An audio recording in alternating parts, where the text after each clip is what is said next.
Hi, my name is Sean Bobbitt. Welcome to your weekly real estate tip.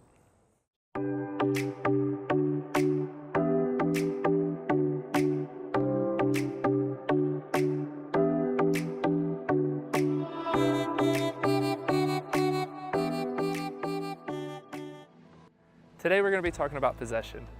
Possession is a period of time that is sometimes negotiated into the deal where after you actually close on the house, the sellers still get to live there for an agreed upon amount of time.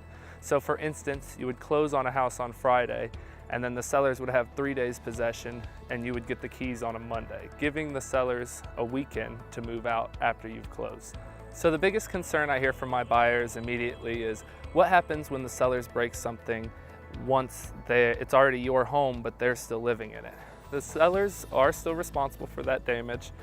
You may have to end up taking them to court if they're unwilling to pay for it, but they are still responsible for that damage. However, you will be paying insurance, taxes, and mortgage as of the date of closing. They are just living in the property almost as a tenant would be. So the next question I always get is, why would we even offer the seller's possession in the first place? It seems like it just adds another headache after closing. Why can't we just get the keys at closing? The best answer is it makes your offer more competitive and more appealing to the sellers. So in a ultra competitive market like we are in today, if there are two offers that are exactly the same, let's say they're both for $200,000 cash, but one client is willing to give a week or 2 weeks possession and the other buyer isn't willing to give that possession, the seller is going to go with that possession. It just makes it their life more convenient.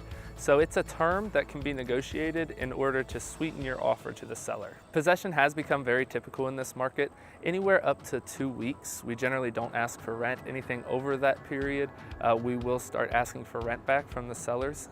It is just a possession period. It's not a true rent back until you start collecting that rent. However, every market's different. Some markets, for instance, up in Cleveland, it's an average of 30 days possession. And for some markets, there are no possession periods.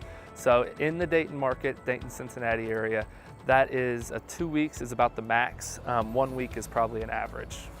So that's a little bit about possession. It is a tool that can be utilized to make your offer more appealing to the seller and make sure that your offer gets accepted. There is some risk to it, but it has become very common in the Dayton area.